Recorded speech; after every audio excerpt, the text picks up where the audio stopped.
आज का दिन बहुत ही दुखद है, जो कि झारखंड ने एक ऐसा नेता खो दिया जो कि उन्होंने बिहार से झारखंड को अलग किया और उनका इलाज दिल्ली अस्पताल में चल रहा था, लेकिन आज वो हम लोगों के बीच नहीं रहे। जो कि गुरुजी शिबू सोरेन जी का आज देहांत हो गया है और अभी मैं उनके आवास पे यहाँ पर खड़ा हूँ। जो कि गुरुजी का जन्म 11 जनवरी 1944 को नामरा गांव हजारीबाग में हुआ था और वहाँ से उन्होंने अपनी वहीं पर पढ़ाई लिखाई की थी। उसके बाद से उन्होंने अपने पिता के साथ खेतीबाड़ी में सहयोग बटाया और उन्होंने लगभग 80-81 से राजनीतिक स्टार्ट किया और उसके बाद वो बोकारो आए। बोकारो में आपको ये दिखलाना चाहूँगा कि बोकारो में उनका ये पुराना जहाँ पर गुरुजी बैठते थे, ये चौकी है, इसी पर गुरुजी बैठते थे और यहाँ पर सभी राजनीतिक लोग आते थे। और ये देख रहे हैं जो शेड मैं आपको दिखलाना चाहूँगा कि गुरुजी का ही बनाया हुआ शेड है। ये बोकारो के सेक्टर 1C क्वार्टर नंबर 14 है, जहाँ पर यहाँ पर राजनीतिक होती थी। और मैं इधर भी आपको दिखलाना चाहूँगा कि गुरुजी का यहाँ पर एक फ़ोटो लगा हुआ है, जो कि ये बहुत पुराना फ़ोटो बताया जाता है। और कई एक बार ऐसा हुआ है कि हम लोग यहाँ पर उनका जन्मदिन मनाने के लिए यहाँ पर सभी नेता के साथ साथ पत्रकार बंधु भी आते थे और यहाँ पर केक काट करके जन्मदिन मनाया जाता था। आज का दिन जो बहुत दुखद है, जो कि जिसे लेकर के राज्य सरकार ने 2 दिन की छुट्टी घोषित कर दी है और 3 दिन का अवकाश दिया गया है, लेकिन 2 दिन तक सरकारी छुट्टियां रहेगी। वो तो आपने देखा कि ये बैठक था जहां पर वो अपना दरबार लगाते थे। ये उनका आवास है, देखिए यहाँ पर शिबू सोरेन अभी भी लिखा हुआ है। और यहाँ पर कौन कौन रहते हैं, उनके ताई के उनके जो देखभाल करती थी, उनके बेटी की बेटी मतलब अभी यहाँ पर हैं। तो हम आपको यहाँ पर वहाँ इनके जो सेवा करते थे उनके साथ में रहने वाले ये बाबा हैं। बाबा से ही जानेंगे कि बाबा कितना दुखित हैं।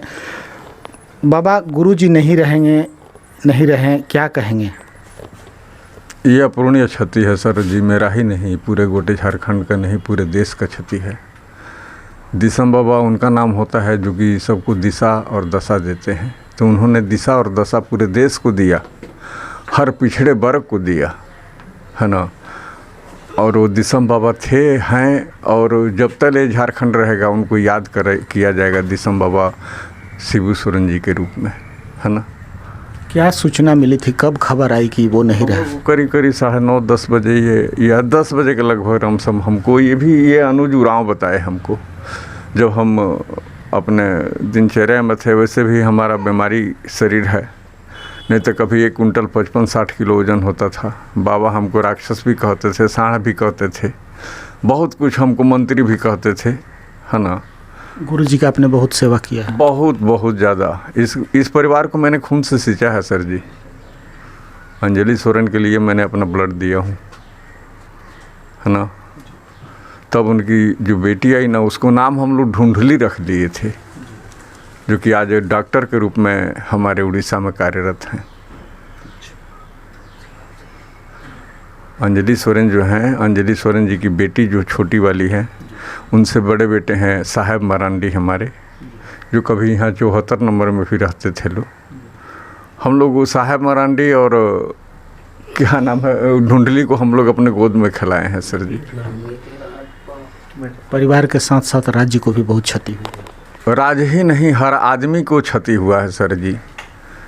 राज्य तो बाबा हासिल कर दिए, आज इसका पैदा किया हुआ झारखंड मुक्ति मोर्चा का पैदा किया हुआ आदमी जेने तेने छितरा गए हैं। और भी दीदी हैं, दीदी से बात करेंगे। ये बाबा का फोटो इधर देखिए, इधर ये एल्बम है बाबा का, देख लीजिए, क्योंकि एल्बम में बहुत सारा ये देख सकते हैं। उनका हर चीज़, खाना पीना से लेके हर चीज़ हम लोग अपने से ही करते थे। वो कभी बाहर का किसी का कोई मतलब बाहर का खाना ही नहीं खाते थे, वो घर ही में ही खाते थे। क्या खाते थे? उनका मनपसंद चीज़ क्या था? उनका था दाल चावल, ओल का सब्जी, बैगन मतलब भाजा, ये सब पसंद करते थे। मतलब सादा खाना, शुद्ध शाकाहारी? हाँ, वो शुद्ध शाकाहारी ही थे। वो नॉनवेज नहीं खाते थे। क्या सूचना मिली आपको कि कब कैसे क्या हो गया? हमको सुबह सूचना मिला, हम फ़ोन किए थे उनके बारे में। हम रोज़ ही फ़ोन करके पूछते हैं कि कैसा है तबीयत।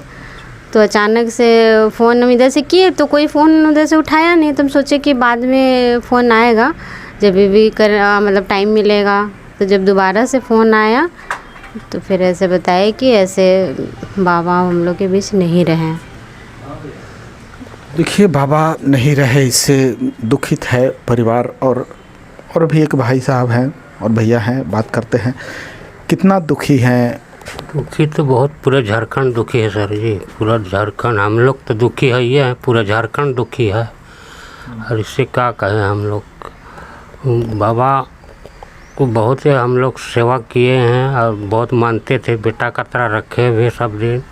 किसी स्टाफ को भी खराब नहीं बोलते थे, बेटा ही बोलते थे किसी भी आदमी को। उससे इतना लगाव था पब्लिक को, उनको देखते ही आदमी का दुख लेकर आता था तो उसको देखते सुख हो जाता था आदमी। उनको देखा बस प्रणाम पाती किया और वो साइड हो जाता था बाबा। उतने उसका काफ़ी काम था। बहुत मनमोहक थे बाबा। बहुत मन का साफ आदमी था कि इतना बढ़िया था आदमी। लेकिन क्या करी, बीच में नहीं रहा। आपके सामने तो यहाँ पर बाबा थे, हम लोग 24 घंटा ही। तो बाबा कभी कभी क्या बोलते थे? क्या लाओ कुछ खाने का इच्छा क्या होती थी? वही शकरकंदा पसंद करते थे तो अब पकाने के लिए सुबह सुबह कहीं से घूम रहे, मेरे लिए शकरकंद पका दिया है रे, आलू पका दिया है रे, बैगन पका दिया है। बाहर में चूल्हा हम लोग का जलता था, उसी में पकाते थे और देते थे हम लोग।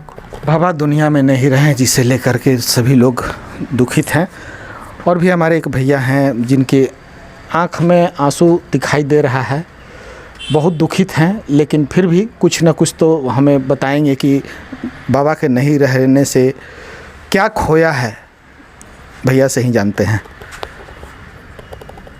बाबा एक ऐसा व्यक्ति थे कि कितना वो आप टेंशन में है, थोड़ा सा चुचकार दिए तो आदमी फ्रेश हो जाता था, मन उसका जितना टेंशन रहता था ख़त्म हो जाता था।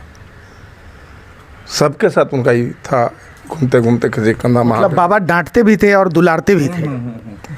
कहना नहीं। आप अगर कहीं कुछ गलती कीजिएगा तो डांटबो करेंगे, लेकिन डांट के भी तुरते फिर आपको हंसा भी देंगे। अब वो नहीं है, वो दिन याद आ रहा होगा आपको, जिसे आप उनके सामने खेले हैं, कूदे हैं, बड़े हुए हैं, राजनीतिक में रहे हैं। क्या महसूस कर रहे हैं अभी? अब तो वो नहीं है, आएंगे, लेकिन जहाँ भी रहें ठीक रहें। बाकी उनको नहीं रहने से झारखंड में बहुत लोग मरमाहट टाइप का महसूस करेगा। आगे क्या सूचना है? बाबा का पार्थिव शरीर यहाँ लाएंगे कि मतलब नामरा ले जाएंगे, कैसे क्या होगा, कुछ सूचना है क्या? वो तो वहाँ पर लोग हैं, भैया लोग हैं, वो लोग वहाँ पर अपना जैसा डिसीजन लेंगे, ऐसा जैसा निर्णय लेंगे वो लोग वहाँ से निर्णय लेंगे तो रांची आएंगे। रांची से फिर क्या होगा, कल या आज नेमरा आएंगे। वो तो वहाँ पर लोग हैं। आगे की गतिविधियाँ क्या होगी अभी कुछ कहा नहीं जा सकता है, लेकिन अभी आज जो समाचार, जो सूचना आई है, जो कि झारखंड को बनाने वाले, झारखंड को सींचने वाले, जिन्होंने अपने तन मन धन से झारखंड को बनाया और झारखंडियों पर एक ऐसा मतलब अपना मिसाल पेश किया कि वो झारखंडी कभी उनको भूल नहीं पाएंगे। और झारखंड के साथ साथ पूरा भारत ही दुखित होगा, चूँकि शिबू सोरेन एक बहुत कर्मठ नेता रहे हैं, क्योंकि उन्होंने राज्यसभा सदस्य भी रहा, ये आपको कोयला मंत्री भी रहे हैं, और उन्होंने जो झारखंड को दिया है उसे कभी भूला नहीं जा सकता है। बोकारो से चुमन कुमार, न्यूज़ 22 को।